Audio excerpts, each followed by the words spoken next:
এই যে আমরা মনে করো অন্যের বিলে হাঁটতে আসলাম আসরের পরে, এখন এই যে আইলটা কি আমাদের বলো, বিল কি আমাদের? অন্যের বিল। এভাবে অন্যের বিলে অন্যের আইলে হাঁটা উচিত না। তারপর আমরা হাঁটতেছি কেন, এখনো ফসল নাই। কিন্তু আমাদের মানুষের একটা বদ অভ্যাস আছে, যখন খেতে ফসল থাকে তখন আমরা কি করি জানো, এই হাঁটার সময় একজনের ধান ধরে টান দেই, এই কতগুলো এক মুঠ ধান নিয়ে এভাবে মেলামারি। আসলে কোনো কাজ নেই, কোনো কাজ নেই, কোনো কিছুই না, এটা আমার এমনিতে এই কাজটা করে। আসলে এটা কিন্তু একেবারে উচিত না, একেবারে ঠিকই না। তো এই জন্য যাদের এই ধরনের অভ্যাস আছে তাদের উচিত খেতে ফসল থাকাকালীন কারো আইল দিয়ে হাঁটা উচিত না, কারো আবার ধান খেত দিয়ে যাওয়াটাই উচিত না, বিলে হাঁটাটাই উচিত না। কিন্তু তোমরা এটা কখনো করবে না।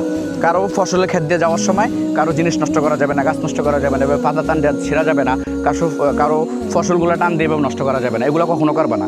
যদি একান্ত প্রয়োজনে হাঁটতে হয়, কোথাও যেতে হয়, তাহলে আইল দিয়ে সোজা করে যাবা, যাতে করে কোনো ফসল নষ্ট না হয়। পারবা তো সবাই ইনশাল্লাহ?